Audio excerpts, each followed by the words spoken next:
हम लोग तो मजदूर परिवारों से हैं, आप तो राजा परिवार से हैं, और राजा की ज़बान बहुत बड़ी ज़बान होती है। अगर तो ये एक जो चल रहा है, जो वायरल हो रहा है या क्या है, वो जो एक टेलीफोन कन्वर्सेशन है, अगर वो सही है, मैं नहीं कह सकता कि वो डॉक्टर है या सही है, मुझे नहीं मालूम, अगर वो सही है तो आपने तो उसमें तिरवाचा भर चुके हैं।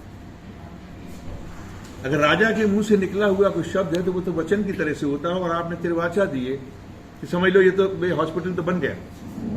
वो कह रहा है साहब बस ये करवा दी तो ठीक है, उसके बाद एक ज़मीन चाहिए, ये कन्वर्सेशन में है कि वो वहाँ पर वाटर सप्लाई के लिए कुछ बनाना है। तो उसने कहा साहब ठीक है, हम 10 किले जो दे देते हैं, और हमारे अस्पताल का क्या होगा? अरे वो तो कह दिया मैंने बन गया है और बन जाएगा। तो उसमें ये चीज़ है, उन्होंने उस सामने वाले ने कहा कि भाई ठीक है, अगर ये चीज़ है तो हम अभी गांव वालों से बात कर लें तो वो आपको सड़क की भी चौड़ी करने का रास्ता दिलवा देंगे। ये तमाम चीज़ें होने के बावजूद भी उन्होंने कहा है, मैं हो सकता है कि वो उनको अपना रिश्तेदार मानते हों या अपने बच्ची के समान, अपनी बेटी के समान, बेटी मानते हों। बेटी मानते क्या, वो बेटी ही हैं, लेकिन आज वो प्रदेश की मंत्री हैं।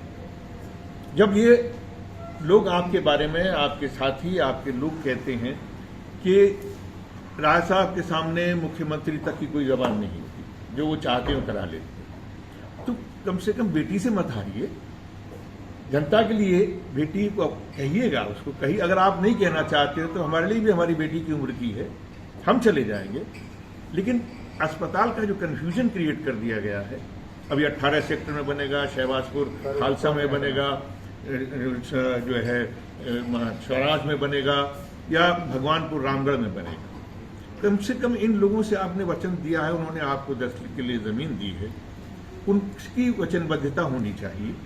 कम से कम उनसे बात तो कीजिए, उनसे मिलिए तो सही।